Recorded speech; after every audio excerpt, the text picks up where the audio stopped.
ಬದುಕಿನಲ್ಲಿ ಅನೇಕ ಸಂಕಷ್ಟಗಳನ್ನು ಎದುರಿಸಿದ್ದೇನೆ. ಆದರೂ ಕಣ್ಣೀರು ಸುರಿಸಲಿಲ್ಲ. ಮನುಷ್ಯನಾಗಿ ಹುಟ್ಟಿದ ಮೇಲೆ ಕಷ್ಟ ಸುಖಗಳು ಎನ್ನುವುದು ನಾಣ್ಯದ ಎರಡು ಮುಖಗಳಿದ್ದಂತೆ. ಸುಖ ಬಂದಾಗ ನಾವು ಮೈ ಮರೆಯುವುದಲ್ಲ, ಕಷ್ಟ ಬಂದಾಗ ಅಯ್ಯೋ ಅಂತ ಪರಿತಪ್ಪಿಸುವುದಲ್ಲ, ಎಲ್ಲವನ್ನೂ ಎದುರಿಸಬೇಕು. ಆ ಶಕ್ತಿಯನ್ನು ಭಗವಂತ ಕೊಡಬೇಕು. ಆ ದೇವರಲ್ಲಿ ನಾವು ಸದಾ ಪ್ರಾರ್ಥಿಸಬೇಕು. ಭವ್ಯ ಪರಂಪರೆಯಲ್ಲಿ ಹುಟ್ಟಿದ್ದೇವೆ. ಬರೀ ಉಂಡು ಹುಟ್ಟು ಸಂಗಾತಿಯೊಡನೆ ಸುಖವನ್ನು ಅನುಭವಿಸುತ್ತಾ ಇರುವವನಲ್ಲ, ಕರ್ತವ್ಯವನ್ನು ಸರಿಯಾದ ರೀತಿಯಲ್ಲಿ ನಿರ್ವಹಿಸಬೇಕು. ವ್ಯಕ್ತಿ ಎಷ್ಟು ವರ್ಷ ಬದುಕಿದ ಎನ್ನುವುದಕ್ಕಿಂತ ಅವನ ಜೀವಿತದ ಅವಧಿಯಲ್ಲಿ ಏನು ಮಾಡಿದ ಎನ್ನುವುದು ಮುಖ್ಯ. ಸೂರ್ಯ ವಂಶದಲ್ಲಿ ಹುಟ್ಟಿದ್ದೇನೆ. ನಮ್ಮ ಹಿರಿಯರು ಭವ್ಯವಾದಂತಹ ಈ ಅಯೋಧ್ಯೆ ಸಿಂಹಾಸನದಲ್ಲಿ ಕುಳಿತು ಚೆನ್ನಾಗಿ ಆಳ್ವಿಕೆಯನ್ನು ಮಾಡಿ ಜನ ಮನ್ನಣೆಗೆ ಪಾತ್ರನಾಗಿದ್ದಾರೆ. ನಮ್ಮಯ್ಯ ನಿಬಂಧನ ಚಕ್ರವರ್ತಿ ಕೀರ್ತಿ ಭಾಜನರಾಗಿದ್ದಾರೆ. ಅಧಿಕಾರ ನನಗೆ ಸಿಕ್ಕಿತು. ಸತ್ಯ ಧರ್ಮ ನ್ಯಾಯದ ಪ್ರಜೆಗಳನ್ನು ಪರಿಪಾಲಿಸು. ಮಗನೇ, ಇದೇ ರಾಜತ್ವದ ಲಕ್ಷಣ. ನಿನ್ನ ಸುಖವನ್ನು ಬಯಸಿದಿರು, ಪ್ರಜಾರಂಜಕನಾಗಿರುವುದು ಹೀಗೆಂದು ತಿಳಿಯ ಹೇಳಿದ. ಆ ರೀತಿ ಆಡಳಿತ ಸೂತ್ರವನ್ನು ಕೈಯಲ್ಲಿ ಹಿಡಿದು ಪ್ರಜಾರಂಜನೆಗೆ ಏನೆಲ್ಲ ಬೇಕೋ ಅದನ್ನೆಲ್ಲ ಸಕಾಲದಲ್ಲಿ ನೀಡುತ್ತಿದ್ದ ಕಾರಣವೇ ಜನರು ನನ್ನನ್ನು ಗೌರವದಿಂದ ಕಾಣ್ತಾ ಇದ್ದಾರೆ. ಜನ್ಮಪಟ್ಟ ತಂದೆ ತಾಯಿಗಳಿಗಿಂತಲೂ ನಮಗೆ ಉಣ್ಣುವುದಕ್ಕೆ ಅನ್ನ, ಉಡುವುದಕ್ಕೆ ಬಟ್ಟೆ, ಇರುವುದಕ್ಕೆ ಮನೆಯನ್ನು ಕೊಡುವಂತಹ ಅರಸನೇ ಶ್ರೇಷ್ಠನಿದ್ದಾನೆ. ಅವನೇ ನಮ್ಮ ಬಾಳಿನ ದೇವರು. ಹೀಗೆಂದು ಭಕ್ತಿಯಿಂದ ಗೌರವದಿಂದ ನಮ್ಮ ನಾಗರಿಕರು ನನ್ನನ್ನು ಕಾಣ್ತಾ ಇದ್ದಾರೆ. ಬದುಕಿನುದ್ದಕ್ಕೂ ಸಂತೋಷವನ್ನು ಕಂಡವ ನಮ್ಮ ಪ್ರಜೆಗಳೆಲ್ಲ ನನ್ನ ಆಳ್ವಿಕೆಯನ್ನು ಮೆಚ್ಚಬೇಕು. ದೀರ್ಘಕಾಲದ ಈ ಆಳ್ವಿಕೆಯಲ್ಲಿ ಮನಸ್ಸಿನ ಆಳದ ಒಂದು ಆಸೆ ಹುಟ್ಟಿಕೊಂಡಿತ್ತು. ಅದೇ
ಕೀರ್ತಿ ಮಾತ್ರ ಶಾಶ್ವತವಾಗಿ ಉಳಿಯುತ್ತದೆ. ಮನುಷ್ಯರೆಲ್ಲ ಕೀರ್ತಿ ಕಾಮನೆಯವರಾಗಬೇಕು. ನನ್ನ ಹಿರಿಯಾಸೆಯು ಅದೇ ಆಗಿದೆ. ಗುರುವಾದಂತಹ ವಸಿಷ್ಠರಲ್ಲಿ ವಿಷಯವನ್ನು ವಿಶದೀಕರಿಸಿದ ಬಳಿ ಕೊರೆದು ಒಂದು ಕಿವಿ ಮಾತು ಹೇಳಿ, ಸತ್ಯವ್ರತ, ಆಸೆ ತಪ್ಪಲ್ಲ. ಮನುಷ್ಯರೆಲ್ಲರೂ ಆಶಾವಾದಿಗಳಾಗಿರಬೇಕು. ನಿರಾಶಾವಾದಿಗೆ ಬದುಕುವ ಹಕ್ಕೇ ಇಲ್ಲ. ನಿನ್ನ ಬಯಕೆ ಏನು ಅಂತ ಕೇಳಿದಾಗ ಗುರು ಸಮ್ಮುಖದಲ್ಲಿ ನಿವೇದಿಸಿದೆ. ದೇಹ ಸಮೇತ ಸ್ವರ್ಗವನ್ನು ಸೇರುವುದಕ್ಕೆ ದಾರಿ ಇದೆ. ಆಗ ಅವರು ಹೇಳಿದಂತಹ ಮಾತು, ಪ್ರಯತ್ನಶೀಲ ಮನುಷ್ಯನಿಂದ ಆಗದೇ ಇರುವಂಥದ್ದೇನೂ ಇಲ್ಲ. ಆತ ನೀರಿನಲ್ಲಿ ಮೀನಿನಂತೆ ಈಜಬಲ್ಲ, ಅತ್ಯಂತ ಆಕಾಶ ಮಾರ್ಗದಲ್ಲಿ ಹಾರಬಲ್ಲ. ಯಾವುದೇ ಒಂದು ಘನ ಕಾರ್ಯವನ್ನು ಆತ ಪ್ರಯತ್ನ ಪಟ್ಟರೆ ಸಾಧಿಸಬಲ್ಲ. ಹಾಗೆಯೇ ಸಾಧನೆಯ ದಾರಿಯನ್ನು ಹಿಡಿ, ಯಜ್ಞವನ್ನು ಮಾಡು, ಶರೀರ ಸಮೇತ ಸ್ವರ್ಗಕ್ಕೆ ಹೋಗುವುದಕ್ಕೆ ಸಾಧ್ಯ. ಸೃಷ್ಟಿ ಆದಿಯಲ್ಲಿ ಬ್ರಹ್ಮದೇವ ಎಲ್ಲರನ್ನು ಕರೆದು ಒಂದು ಕಿವಿ ಮಾತು ಹೇಳಿದನಂತೆ, ಮನುಷ್ಯರ ಕಾಮಧೇನು ಅಂದ್ರೆ ಯಜ್ಞ, ಆ ಮೂಲಕ ನಮ್ಮ ಇಷ್ಟವನ್ನು ಸಿದ್ಧಿಸಿಕೊಳ್ಳಿ ಅಂತ. ಸರಿ ಅಂತ ಹೇಳಿ ಗುರುಗಳಿಂದ 100 ಯಾಗವನ್ನು ಮಾಡಿಸಿದೆ. ಆದರೆ ಸ್ವರ್ಗ ಪ್ರಾಪ್ತಿ ನನಗಾಗಲಿಲ್ಲ. ಕಾರಣ ಒಂದೇ, ಕೊನೆಯದಾದಂತಹ ಸೋಮಯಾಗವನ್ನು ಮಾಡಿ ಪೂರೈಸಿದೆ. ಆ ಪುಣ್ಯವೆಲ್ಲ ನನ್ನನ್ನು ಸೇರಬೇಕು. ಹಾಗಿದ್ದಾಗ ಮಾತ್ರ ದೇಹ ಸಮೇತ ನಾನು ಸ್ವರ್ಗವನ್ನು ಏರಬಲ್ಲೆ, ಸೇರಬಲ್ಲೆ, ಅಲ್ಲಿ ಸುಖವಾಗಿ ಇರಬಲ್ಲೆ. ಸತ್ಯದ ಪರಿಸ್ಥಿತಿಯಲ್ಲಿ ಗುರುಗಳಾದಂತಹ ಶಿಷ್ಯರು ಇಲ್ಲ. ಪೂರ್ಣ ಲೋಕದಲ್ಲಿ ಅಗತ್ಯವಾದಂತಹ ಕಾರ್ಯವೊಂದು ಇದೆ ಅಂತ ನಮಗೆ ಹೇಳಿಕೆ ಬಂದಿದೆ. ಏನೋ ಒಂದು ಯಾಗ ನಡೆಯುವುದಕ್ಕಿದೆ ಅಂತೆ, ಅದನ್ನು ಮಾಡಿ ಪೂರೈಸಿ ಬಂದು 101ನೇ ಸೋಮಯಾಗವನ್ನು ಮಾಡಿಸ್ತೇನೆ, ಸ್ವರ್ಗಕ್ಕೆ ಕಳುಹಿಸಿಕೊಡ್ತೇನೆ ಅಂತ ಪ್ರತಿಕೂಲದ ಮಾತನ್ನು ಹೇಳಿದ್ರಲ್ಲ. ಏನು ಮಾಡಲಿ, ಆದಷ್ಟು ಬೇಗ ನಾಲ್ಕು ಸೇರಬೇಕು ಅಂತ ನನ್ನ ಮನಸ್ಸು ತವಕಿಸ್ತಾ ಇದೆ. ದಾರಿಯ ನೆನಪಾಗ್ತಾ ಇದೆ. ಗುರುಗಳ ಮಕ್ಕಳು ವಾಸಿಷ್ಠರು, ತಂದೆಯಂತೆ ಯೋಗ್ಯತಾ ಸಂಪನ್ನ, ಸಕಲ ಶಾಸ್ತ್ರ ಕೋವಿದರು, ಯಜ್ಞಾದಿ ಕರ್ಮ ವಿಧಿಗಳನ್ನು ಬಲ್ಲವರು, ಪೂರ ಹೊರಗೆ ಆಶ್ರಮದಲ್ಲಿದ್ದಾರೆ. ಅವರ ಬಳಿ ಹೋಗಿ ನನ್ನ ಆಸೆಯನ್ನು ತೋಡಿಕೊಂಡರೆ ಇಲ್ಲ ಸಲ್ಲ ಅಂತ ಹೇಳಲ್ಲ. ಸರಿ, ವೇಳೆ ಕಳೆಯುವುದಿಲ್ಲ, ಅವರನ್ನು ಕಾಣುವುದಕ್ಕೆ ಆಗ್ತದೆ.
ಭವತಾಪವನ್ನು ಬಹು ಪಾಪವನ್ನು ದೂರ ಮಾಡುವಂತಹ ಯೋಗ್ಯತೆಯನ್ನು ಹೊಂದಿದೆ. ಸತ್ಯವ್ರತ ಬಾರಿಸವಾದಂತಹ ಮಾತನ್ನಾಡ್ತಾನೆ ಅಂತ ದಯವಿಟ್ಟು ಅಂತಹ ಮಾತು ನಿನ್ನ ಬಾಯಿಂದ ಬರಲಾರದು ಅನ್ನುವ ವಿಶ್ವಾಸವನ್ನು ಹೊಂದಿದೆ. ಈ ಕರೆಯಲ್ಲಿ ಧರ್ಮ ಸ್ಥಿರವಾಗಿ ಉಳಿಯುವ ರೀತಿಯಲ್ಲಿ ಆಳ್ವಿಕೆಯನ್ನು ಮಾಡಿ ಜನಮನ್ನಣೆಗೆ ಪಾತ್ರನಾಡಿ. ಆದರೆ ಮನಸ್ಸಿನ ಆಳದಲ್ಲೊಂದು ಆಸೆ ಹುಟ್ಟಿಕೊಂಡಿದೆ. ಏನಪ್ಪ ಸ್ವಾಮಿ, ಈ ಲೋಕದಲ್ಲಿ ಹುಟ್ಟಿದಂತಹ ಯಾವ ಮನುಷ್ಯನೇ ಮಾಡದೇ ಇರುವಂತಹ ಅದ್ಭುತವಾದಂತಹ ಕಾರ್ಯವನ್ನು ಎಸಗಬೇಕು. ಆ ಮೂಲಕ ಕೀರ್ತಿ ಭಾಜನನಾಗಬೇಕು. ಆಸೆಯನ್ನು ನಿಮ್ಮಯ್ಯನಲ್ಲಿ ಹೇಳಿಕೊಂಡೆ. ಅವರ ಅವರಿಗೂ ಸಮಾಧಾನವಾಯಿತು. ದಾರಿಯನ್ನು ತೋರಿಕೊಟ್ಟು ಏನು ದಾರಿ? ಯಜ್ಞವನ್ನು ಮಾಡು, ಆ ಮೂಲಕ ಶರೀರ ಸಮೇತ ಸ್ವರ್ಗವನ್ನು ಸೇರಬಲ್ಲೆ.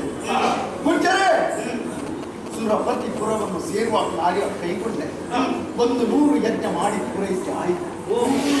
ಹೌದು, ನಾನು ನಿಮ್ಮೊಬ್ಬನೇ ನನ್ನಿಂದ ಮಾಡಿಸಿದ್ದೆ. ಆದರೆ ಸತ್ಯ ಅವರ ಕೈಯೋಡಿಸಿರಲಿಲ್ಲ. ಆದ ಕಾರಣ ನಿಮ್ಮ ಸನ್ನಿಧಾನಕ್ಕೆ ಬಂದಿದ್ದೇನೆ. ಗುಜ್ಜರೆ ನನ್ನಿಂದ ಸೋಮಯಾಗವನ್ನು ಮಾಡಿಸಿ ನನ್ನನ್ನು ಸ್ವರ್ಗಕ್ಕೆ ಕಳಿಸಿಕೊಟ್ಟು ಪುಣ್ಯ ಕಟ್ಟಿಕೊಳ್ಳಬೇಕು ಅಂತ ದೀನನಾಗಿ ಕೈ ಜೋಡಿಸಿ ಬಿಡ್ತೇನೆ.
ಬಹಳ ವಿಚಿತ್ರವಾದ ಕೋರಿಕೆಯಪ್ಪ.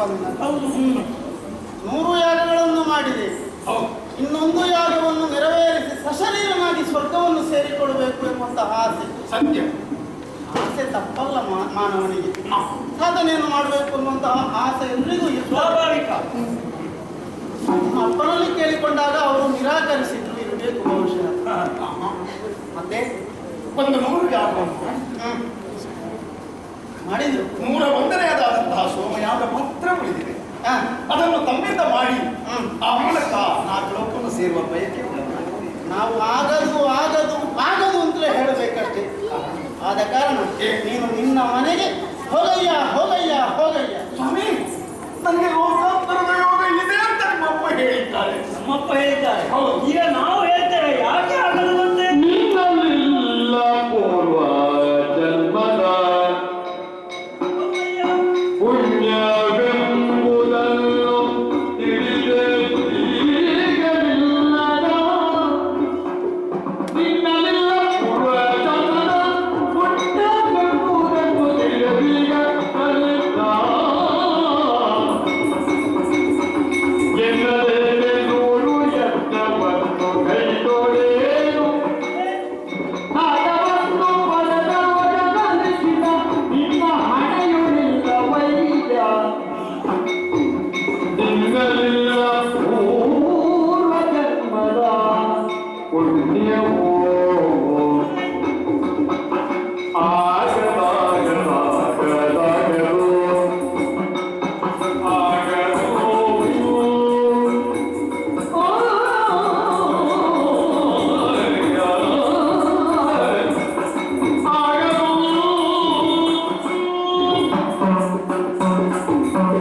ಸತ್ಯಯುತ ಮಹಾರಾಜ, ಸ್ವಾಮಿ, ಅಯ್ಯ, ನಿನಗೆ ಆಸೆ ಇರುವುದು ಸ್ವಾಭಾವಿಕವೇ. ಆದರೆ ಅದನ್ನು ನಾವು ಈಡೇರಿಸಿಕೊಳ್ಳುವುದಕ್ಕೆ ನಮಗೆ ಯೋಗ ಇದೆಯೋ ಎಂಬ ಹಾಗೆ ಸ್ವಲ್ಪ ಯೋಚಿಸಿಕೊಳ್ಳಬೇಕು. ಆಲೋಚನೆ ಮಾಡಿದರೆ ಯಾವುದಕ್ಕೂ ಜನ್ಮಾಂತರದಲ್ಲಿ ಮಾಡಿದಂತಹ ಪುಣ್ಯದ ಫಲದ ವಿಶೇಷತೆ ಬೇಕು. ಹಾಗೆ ಆಲೋಚನೆ ಮಾಡಿದರೆ 100 ಯಾಗವನ್ನು ಮಾಡಿ ಸಶರೀರನಾಗಿ ಆ ಸ್ವರ್ಗವನ್ನು ಸೇರುವಂತಹ ಆ ಪುಣ್ಯದ ಫಲ ನಿನಗೆ ಖಂಡಿತವಾಗಿಯೂ ಇಲ್ಲ. ಪೂರ್ವಜನ್ಮದ ಸುಕೃತ ಫಲ ನಿನಗಿಲ್ಲ ಇಲ್ಲ ಎಂದ ಬಳಿಕ ನೀವು ಏನು ಮಾಡಿದರೂ ನಿನಗೆ ಆ ಸ್ವರ್ಗದ ಆ ಸೌಭಾಗ್ಯ ಲಭಿಸುವುದಕ್ಕೆ ಸಾಧ್ಯವೇ ಇಲ್ಲ. ನಿನ್ನ ಹಣೆಯಲ್ಲಿ ಅದು ಬರೆದಿಲ್ಲ. ಯಾಕಂದ್ರೆ ನಾವು ಸಾಮಾನ್ಯ ಎಂದು ಭಾವಿಸಿಕೊಳ್ಳಬೇಡ. ಬರೆಯುವವರು ನಮ್ಮ ಅಜ್ಜ, ಬ್ರಹ್ಮನ ಮೊಮ್ಮಕ್ಕಳಿದ್ದೇವೆ ನಾವು. ನಮ್ಮ ತಾತ ಏನು ನಿನ್ನ ಹಣೆಯಲ್ಲಿ ಬರೆದಿದ್ದಾರೆ ಅನ್ನೋದನ್ನು ನಮಗೂ ಓದುವುದಕ್ಕಾಗ್ತದೆ. ಬರ್ತದೆ. ಆದ್ದರಿಂದ ಸ್ವರ್ಗಕ್ಕೆ ಹೋಗುವ ಯೋಗ ಭಾಗ್ಯ ನಿನಗಿಲ್ಲ. ನೀನು ಹಣೆ ಬರಹ ಇಲ್ಲ. ಆದ್ದರಿಂದ ಆಗುವುದಿಲ್ಲ.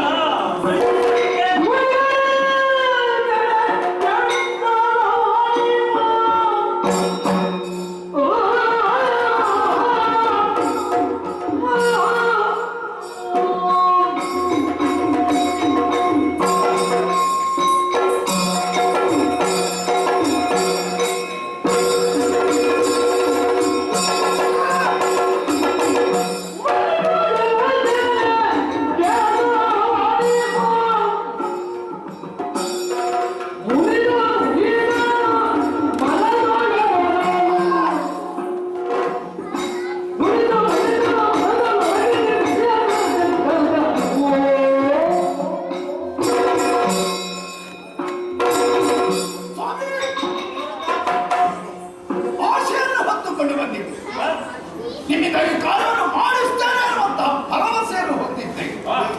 ಆದರೆ ನಿರಾಕರಿಸಿಬಿಟ್ಟಿ. ನನ್ನ ಮಾತನ್ನು ಧಿಕ್ಕರಿಸಿಬಿಟ್ಟಿ. ಮತ್ತೇನಿಲ್ಲ. ವಿನಯದಿಂದ ಪ್ರಾರ್ಥಿಸಿ ಬೆನ್ನು ಬಾಗಿ ಕೈ ಜೋಡಿಸಿ ಹೇಳಿಕೊಂಡು ಆದರೂ ನನ್ನ ಮೇಲೆ ನಿಮಗೆ ದಯೆ ಬರಲಿ. ನನ್ನ ವಿನಯವನ್ನು ದೌರ್ಬಲ್ಯ ಅಂತ ತಾವು ತಿಳಿದಿರಬೇಕು. ನಾಳಿನ ಚಕ್ರವರ್ತಿ ನನ್ನ ಹೇಳಿಕೆಯನ್ನು ಧಿಕ್ಕರಿಸುವವರು ಯಾರೂ ಇಲ್ಲ. ಹಾಗಿದ್ರೆ ನನ್ನ ಮಾತಿಗೆ ಮನ್ನಣೆಯನ್ನು ನೀವು ಕೊಡ್ತಿಲ್ಲ ಅಂತ ಆಯಿತು. ಯಾಕೆ ಅಂತ ನಾನು ಬಲ್ಲ.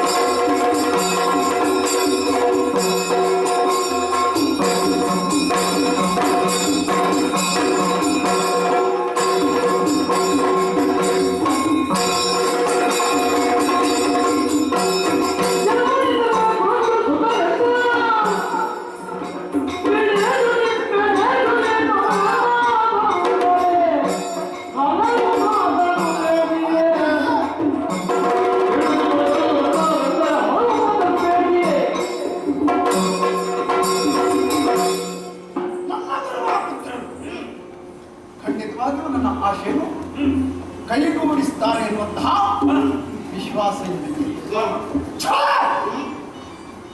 ತಾವು ಸರ್ವಶಾಸ್ತ್ರ ಸಂಪನ್ನ, ನಮ್ಮಷ್ಟು ತಿಳಿದವರಿಗೆ ಯಾರೂ ಇಲ್ಲ ಎನ್ನುವಂತಹ ಅಹಂಕಾರದ ತೋರು ನಿಮ್ಮ ತಲೆಯಲ್ಲಿ ಮೂಡಿ ಬಂದಿರಬೇಕು.